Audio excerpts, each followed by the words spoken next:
ओम नमः शिवाय। हर हर महादेव। सत्य सनातन धर्म यूट्यूब चैनल पर आप सभी का स्वागत है। सावन मास के महत्व की कथा। बहुत पुरानी बात है। एक बार देवी पार्वती ने भगवान शिव से प्रश्न किया कि हे प्रभु, यह बताइए कि श्रावण मास में आपकी पूजा क्यों की जाती है और इसका फल क्या मिलता है। भगवान शिव बोले, हे देवी, श्रावण मास अत्यंत पावन है। जब समुद्र मंथन हुआ था तब सावन मास में ही मैंने कालकूट विष का पान किया था ताकि समस्त सृष्टि की रक्षा हो सके। उस समय समस्त देवताओं ने मुझे जल अर्पित किया था जिससे मेरा ताप शांत हो गया। तभी से श्रावण मास में जलाभिषेक का विशेष महत्व है। जिस समय समुद्र मंथन हुआ उससे हलाहल विष निकला। उस विष के ताप से पूरी सृष्टि जलने लगी, चारों तरफ हाहाकार मचने लगा। उस समय मैंने उसे पान किया था। वह भयंकर कालकूट के ताप से मेरा शरीर लाल हो गया। उस समय सभी देवताओं ने मिलकर के मुझे जल अर्पित किया, मेरा जल से अभिषेक किया और उसी समय से मुझे जल अभिषेक कराया जाता है। पापों का नाश इस महीने में होता है। सावन में सोमवार को व्रत और शिव पूजा से जन्म जन्मांतर के पाप नष्ट हो जाते हैं। कुंवारी कन्याएं मन चाह वर पाने हेतु और विवाहित स्त्रियां अखंड सौभाग्य के लिए व्रत रखती हैं। धन्य दान की वृद्धि होती है। जो भक्त बेलपत्र, गंगाजल, दूध, दही से शिव का अभिषेक करता है उसे धन की कभी कमी नहीं रहती।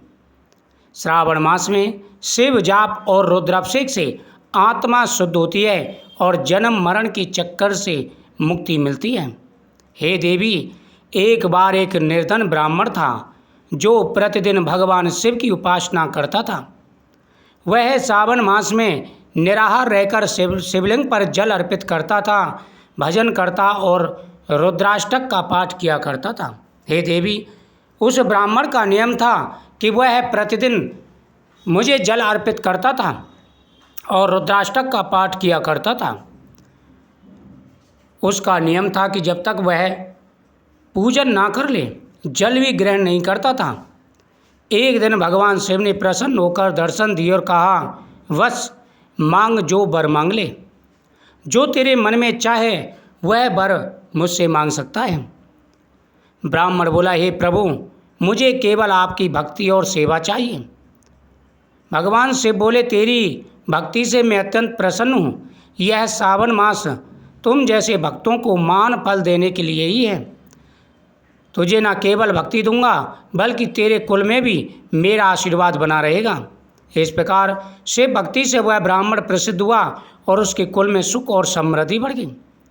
रोज सुबह स्नान कर शिवलिंग का जलाभिषेक करना चाहिए। बेलपत्र, आक, धतूरा, भांग, दूध, दही, शहद भगवान को समर्पित करने चाहिए। ओम नमः शिवाय मंत्र का जाप और महामृत्युंजय मंत्र का जाप करना चाहिए। सावन के सोमवार के व्रत रखें। शिव पुराण पाठ या रुद्राभिषेक कराएं। सावन मास में कुछ चीज़ों का खाना वर्जित माना जाता है, जैसे लहसुन, प्याज, मांस, मदिरा का सेवन वर्जित माना जाता है। बाल कटवाना या दाढ़ी बनवाना नहीं चाहिए। व्रत के दिन क्रोध, झूठ और निंदा से बचना चाहिए। हे देवी, जो भी पूरे श्रद्धा भाव से सावन मास में पूजन करते हैं उनकी हर मनोकामना पूरी हो जाती है। सावन मास मुझे बेहद ही प्रिय है। जो भी सच्चे मन से सावन के महीने में पूजा करते हैं उनकी हर मनोकामना पूरी हो जाती है। शिव महापुराण के कोटि रुद्र संहिता में वर्णन है कि श्रावण मास में ब्रह्मांड के मध्य अग्नि स्तंभ रूप में शिवलिंग का प्राकट्य हुआ था। इसलिए इस मास में शिवलिंग का जलाभिषेक करना सबसे पुण्य का कार्य माना गया है। सावन मास में वातावरण में अग्नि तत्व बढ़ता है। शिव तांडव रूप में उस ताप को सम करने के लिए जल को ग्रहण करते हैं। यही कारण है कि शिवलिंग पर निरंतर जल चढ़ाना चाहिए। शिव पुराण में उल्लेख है कि देवी पार्वती ने भगवान शिव को पति रूप में प्राप्त करने के लिए सावन मास के सोमवार का व्रत किया था। उनकी तपस्या सफल हुई और भगवान शिव ने उन्हें पत्नी रूप में स्वीकार किया था। तभी से कुंवारी कन्याएं और विवाहित स्त्रियां सावन के महीने में भगवान शिव की पूजा करती हैं। श्रावण मास में जो व्यक्ति ओम नमः शिवाय मंत्र का जाप करते हैं, महामृत्युंजय मंत्र का जाप करते हैं, उनकी समस्त परेशानियां दूर हो जाती हैं। इसलिए सभी को सावन के महीने में भगवान शिव की पूजा अवश्य करनी चाहिए और इस महत्व का श्रवण करने से हर प्रकार की मनोकामनाएं पूरी हो जाती हैं। ओम नमः शिवाय।